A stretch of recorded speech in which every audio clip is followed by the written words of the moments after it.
Imagine getting on an airplane today and seeing ashtrays built into every seat. It sounds crazy, right? But just a few decades ago, that was normal. People smoked everywhere, in restaurants, in nurseries, even in hospitals. Doctors would light up while examining patients, and nobody thought it was strange.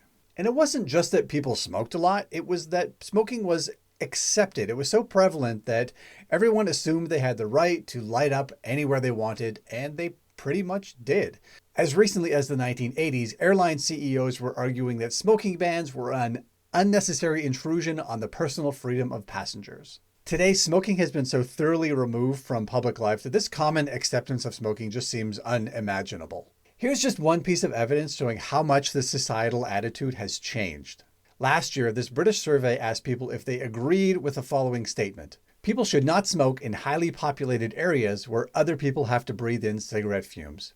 75% of respondents agreed or strongly agreed, and only 10% said they disagreed. This is a massive change in public opinion, but it took a long time to get there. I mean, doctors realized way back in the 1950s about the health dangers of smoking, but it wasn't until the late 1990s and early 2000s that smoking bans really started to take hold. It took more than 50 years of evidence, arguments, and cultural evolution to change a widely held belief. So this is a channel about urban cycling and bike commuting, so why am I talking about all of this? It's because I've been thinking a lot lately about the barriers to cycling in our cities, and a lot of those barriers always seem to come back to the same thing. I mean, more cities are starting to realize the amazing benefits of getting more people on bikes. They're building more safe, separated bike infrastructure all the time, but progress does feel slow.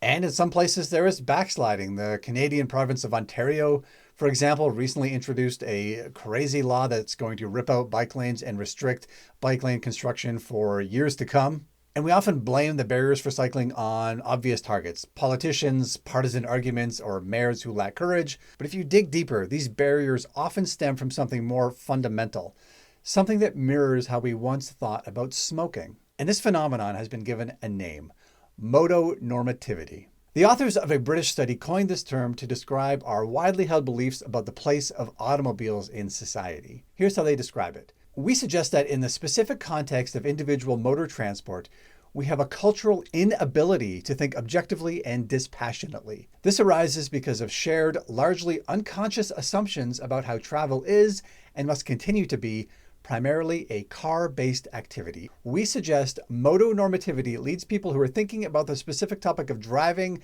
systematically to suspend the ethical and moral judgments that they would apply in other contexts. You may have other words for this: windshield bias or car brain, but the evidence of this mindset is pretty striking. The researchers behind this concept, Ian Walker, Alan Tapp, and Adrian Davis, demonstrated just how deeply this bias runs through a series of survey questions. And that study I quoted earlier demonstrating the cultural change around smoking wasn't a study about smoking. It was this study about the way we think about automobiles, about motonormativity. That statistic about only 10% of people disagreeing with the statement that people shouldn't smoke in areas where other people have to breathe in cigarette fumes, well, researchers on the study got almost the completely opposite results when they changed just two words in the question. People shouldn't drive in highly populated areas where other people have to breathe in the car fumes. The results: only 17% of people agreed and 52% of people disagreed. Here are some of the other questions they asked people to agree or disagree to. There's no point expecting people to drink alcohol less, so society just needs to accept any negative consequences it causes. Agree or strongly agree, 28%. Disagree or strongly disagree, 52%. Put the focus on cars. There's no point expecting people to drive less, so society just needs to accept any negative consequence it causes. Agree or disagree, 43%. Disagree or strongly disagree, 31%. And it's not just Brits who think this way. An American researcher named Tara Goddard asked the same questions and got almost identical results. Risk is a natural part of working, and anybody working has to accept that they could be seriously injured. Agree or strongly agree, 40%. Disagree or strongly disagree, 60%. Now, change it to be about automobiles. Risk is a natural part of driving, and anybody driving has to accept that they could be seriously injured. Agree, 84%. Disagree or strongly disagree, 16%. And this, I think, is at the heart of so many conversations about our cities. The biggest barrier to getting more people on bikes, or to getting more people on transit, or to increase housing density to bring down housing prices is car brain. People today are so steeped in a world built around the private use of automobiles that they can't imagine any alternative. In the same way that we once thought that smoking was just something that humans do and will always do, it's difficult or even impossible for many of us to think about our cities in any other way.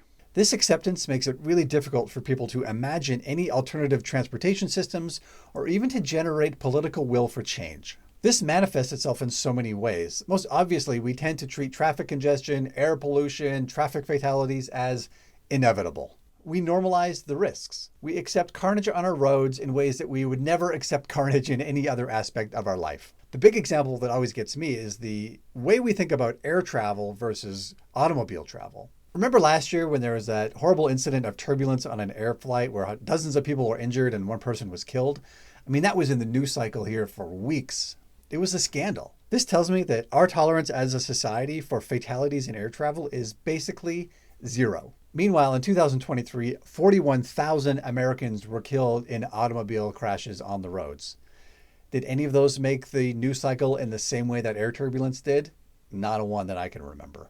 Part of this, I think, is about the illusion of control that we think we have when we drive a car versus when we're a passenger on an airline. But I also think this is a symptom of motonormativity. But it's not just safety. Motonormativity impacts all kinds of things you wouldn't even think about. Whenever there's a public meeting in my city about increasing housing density to allow more people or different types of housing to be built, what's the big concerns? Parking, parking, and parking. Now that's motonormativity. When we scrutinize every cent that goes into public transit projects but let multi-billion-dollar highway overpass projects sail through without any scrutiny, that's motonormativity. When you suggest to your friend that you walk to the pub together and your friend thinks it's going to take forever and then is surprised when it's really quick to get there, that's a kind of motonormativity. That's car brain. When you rip out bike lanes because you assume all of the suburban voters who vote for you think that bike lanes are the cause of traffic congestion, even though you spent decades underinvesting in public transit and alternatives, when you file a lawsuit on environmental grounds to stop something that's been proven to reduce car use like congestion pricing, that's motonormativity. Now, I'm not suggesting it's easy to change this. This is a big cultural change. Motonormativity has been baked into our systems and our politics and even our laws. We have traffic laws that prioritize the free flow of automobiles over the lives of pedestrians and cyclists. We have land use regulations that mandate excessive parking requirements that drives up the cost of housing, even though we're in a crisis of housing and looking desperately for ways of bringing the cost down. We force private companies to pay for parking spaces even if the owner of the business doesn't think people arrive by car. We've even invented legal terms to demonize people who just cross the street. We call them jaywalkers. When you step back and look at it objectively, it's pretty striking how we've internalized so much of this. Now, I don't want car brain to be seen as a pejorative. It's not an insult. I mean, I was raised here in North America and I have car brain still, and even though I think about cycling all of the time. The other day it was cold out and I instinctively thought that I should take my car a few blocks away to run an errand until I stopped myself and stepped back and I thought how insane it would be to take the time to warm up my car, drive it there, circle looking for parking when I could just walk. I mean, really, I was using the car as a winter coat. That's motonormativity. And I don't think it's the fault of an individual to think this way. It's because we've been steeped in it. Look at this chart from the Motonormativity study looking at how deeply we are embedded in this paradigm. From us as individuals, to friends and family influences, to the infrastructure we use, to the media and the consumer culture we're steeped in. The reason I'm going on about this is because I understand how frustrating it can be to see us making these decisions over and over when we know there's better ways of building our cities. But we're seeing progress. Change is happening. And it's not just places like Amsterdam and Copenhagen.